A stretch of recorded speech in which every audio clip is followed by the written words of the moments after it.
Voici l'histoire complète de Samson, du début à la fin. La naissance miraculeuse. Un couple israélite, Manoch et sa femme, était stérile. Un ange leur apparaît et annonce la naissance d'un fils spécial, consacré à Dieu comme nazaréen. L'enfant ne devra jamais couper ses cheveux et restera pur. Enfance et premières manifestations. Samson grandit avec une force extraordinaire, cadeau divin. Ses parents observent ses capacités uniques, une puissance physique hors du commun. Premier exploit, le lion. Lors d'un voyage, Samson est attaqué par un lion. Sans armes, il le déchire littéralement avec ses mains nues, démontrant sa force surhumaine. Mariage tumultueux. Premier mariage avec une Philistine, contre l'avis de ses parents. Lors des noces, il propose une énigme à ses invités. Trahi par sa femme qui révèle le secret de l'énigme. La colère le pousse à tuer 30 Philistins pour honorer son pari. Épée croisée guerrier contre les Philistins. Samson devient un guerrier redoutable, combattant constamment les oppresseurs de son peuple. Il utilise des méthodes créatives.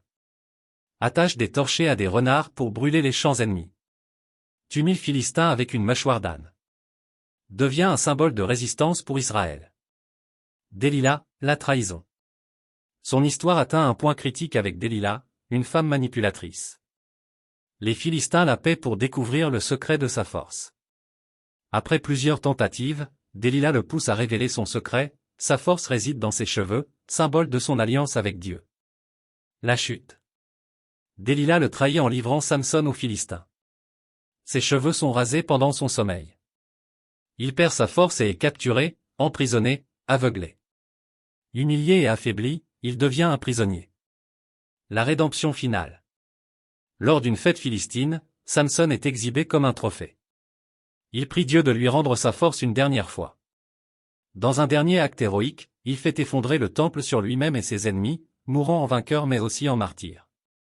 Leçon profonde. La fidélité spirituelle est plus importante que la force physique. Les tentations peuvent conduire à la chute. La rédemption est possible même après les plus grandes erreurs.